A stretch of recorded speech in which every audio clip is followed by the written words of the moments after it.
Now, what does Cards Against Humanity say about us? Well, honestly, it says that we are screwed. If aliens came down to invade our planet, they would either A, destroy our planet in an instant, or B, start playing it because they hate humanity just like we do. Hello guys, my name's Arturo, and today we are going to be talking about Cards Against Humanity. This was the voted video that y'all all wanted, so I'm going through with it, and I'm going to tell y'all what Cards Against Humanity says about us. Before we get into the concept of Cards Against Humanity, let's talk about some of the history first.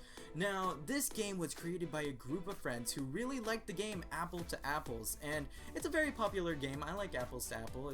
It's really fun. It's kid friendly, and they thought, hey, why don't we just write up our own answers and let's just play like that? So then Cards Against Humanity was born. Now, what is Cards Against Humanity? Cards Against Humanity is kind of like Apples to Apple, but in a different sense.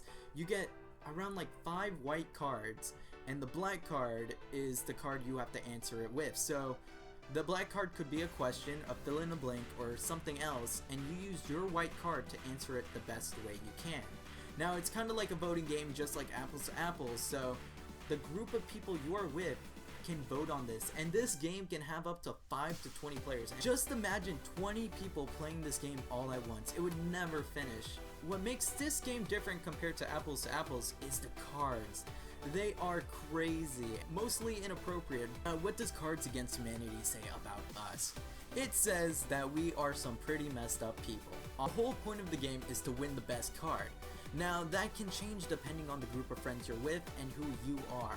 Now, that's where it really gets crazy. This person, who has all the power to pick the winning card, can also pick out the worst situation, the funniest situation, the nicest situation. It just depends on the person, and that is what determines us when we play Cards Against Humanity. Now, one of the most important things about this game is determining what your czar, C-Z-A-R, likes.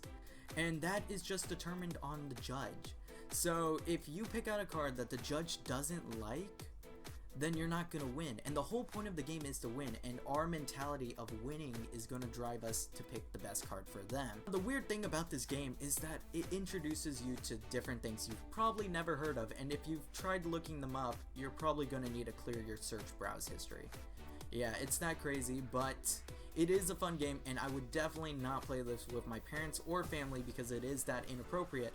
But whenever you're playing with a group of friends, like in college, it's totally fine, and you get to learn what people think is funny. One thing that makes this game really popular that people keep on playing, because after a while, once you play a game like maybe Apples to Apples, you kind of get bored of it. Like, after you've seen all the cards, then you're kind of done. You already know what people like, and that's it. You're done with the game. You don't want to play it anymore. The thing with Cards Against Humanity is that it keeps bringing on expansion packs, and these expansion packs change up the game completely. There's new black cards, there's new white cards, and it just changes up the game, and you learn even more and more about the people you're hanging with. It's one of the #1 selling things on Amazon, so you know that a lot of people like this game. And what does that say about us?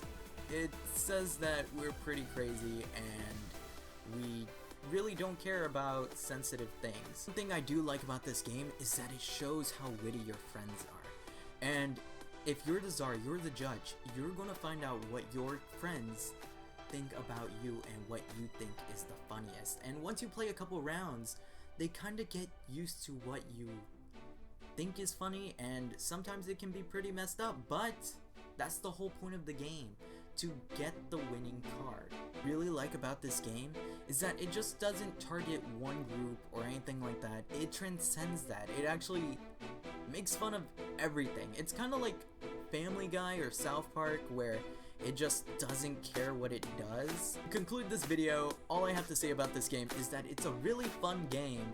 Very inappropriate, but really fun, and at the end of the day, it doesn't matter what you do. It's just a fun way to get along with your friends and to get to know them a little better. Now, that's what I think about Cards Against Humanity and what it shows about us. If you liked any of my ideas, or you have other theories or ideas for yourself, please leave them down in the comments. Now, I'm gonna leave a poll for y'all, which is gonna be on the top right corner, with some weird cards that you can find in Cards Against Humanity, and I just want y'all to vote which one is the weirdest or which one is the funniest that you would pick. So, thank you all for watching. My name's Arturo, and I'll see y'all next time.